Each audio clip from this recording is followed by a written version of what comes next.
Yes, good morning students. हमने कल अपना जो मैप में डिस्कस किया था कि हमारा जो आर.के. सिंह एनसीईआरटी में चैप्टर 1 है कंप्लीट है, लेकिन आर.के. सिंगला में 2-3 टॉपिक्स हैं जो हमें कवर करने हैं, बिकॉज वो आर.के. सिंगला में गिवन है, इंपॉर्टेंट टॉपिक्स हैं, इसलिए मैं उनको अब कवर कर रही हूँ। राइट बेटा? तो उसमें सबसे पहला टॉपिक आपका आता है इंडिजिनस बैंकिंग सिस्टम। इंडिजिनस का क्या मतलब है, पहले ये सुन लीजिए।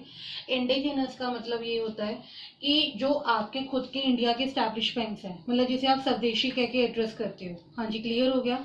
और उनका हमारे बैंकिंग सिस्टम में क्या रोल है, सुनिए जरा ध्यान से। इट इज एन इंडिविजुअल और प्राइवेट फर्म। ये इंडिविजुअल फर्म भी हो सकता है बैंक, या प्राइवेट भी हो सकता है।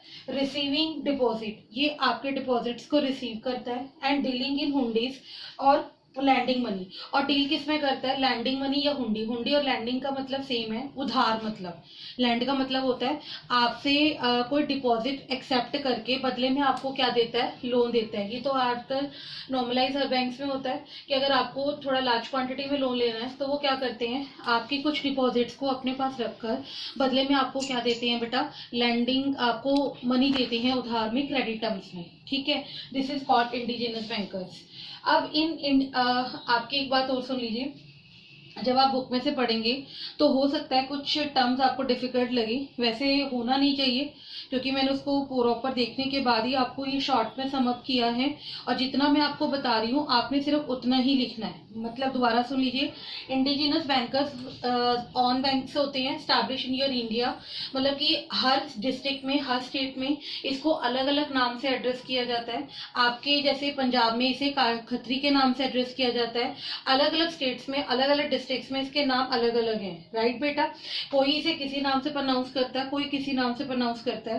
ये रजिस्टर्ड फर्म्स नहीं, बैंकर्स नहीं होते हैं। मतलब जैसे नॉर्मल एसबीआई है वो रजिस्टर्ड है, ठीक है, लेकिन ये जो बैंकर्स इंडिजिनस होते हैं जो आपको लैंडिंग मनी प्रोवाइड करते हैं, इनका रजिस्ट्रेशन नहीं होता।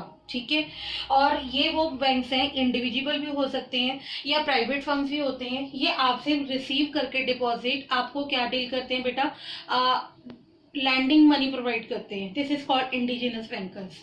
उसके बाद इसके क्या फंक्शंस हैं, इसको हमने 2 पार्ट्स में डिवाइड किया है, बैंकिंग और नॉन बैंकिंग फंक्शन। बैंकिंग जो आपके नॉर्मल बैंक्स होते हैं, ठीक है, आप अंडरस्टूड है, बैंक को बिजनेस का पार्ट माना जाता है, लेकिन बैंक के अंदर डील करने वाले जो लोग होते हैं वो नॉर्मल या कैजुअल पीपल्स नहीं होते हैं।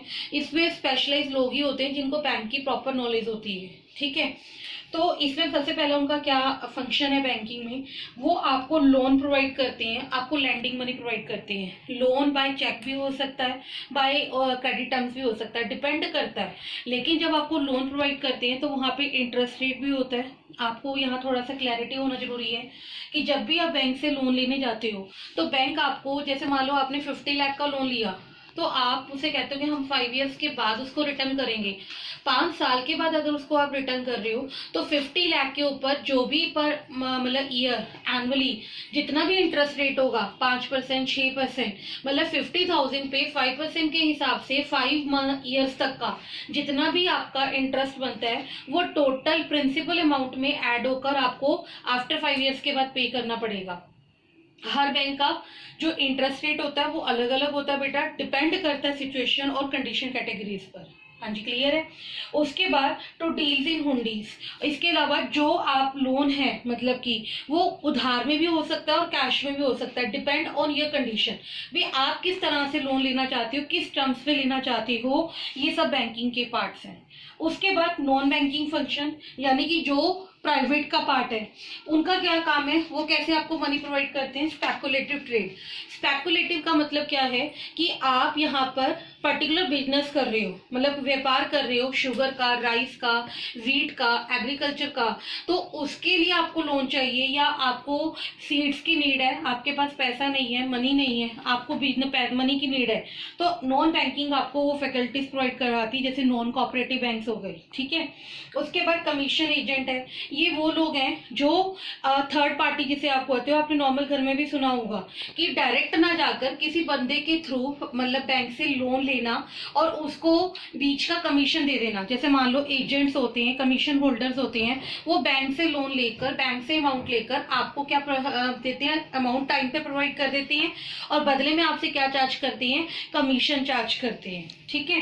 और उसके बाद थर्ड आपका आ जाता है अदर बिजनेस। अदर बिजनेस में बेटा आपके जैसे इंडस्ट्रियल्स आगे, इंडस्ट्रियल्स अपने बिजनेस के एक्सपेंशन के लिए, अपने मैन्युफैक्चरिंग गुड्स को टाइम पे प्रोड्यूस करने के लिए या किसी ट्रांसपोर्ट के लिए, वो लोग भी नॉन बैंकिंग से क्या लेते हैं बेटा, मनी उधार लेते हैं, क्रेडिट लेते हैं। This is called other business. बहुत सिंपल है, जितना मैंने बताया है आपने सिर्फ उन्हीं पॉइंट्स को इसमें शो करना है, इसके अलावा आपको और कुछ इसमें इंक्लूड करने की जरूरत नहीं है। Thank you.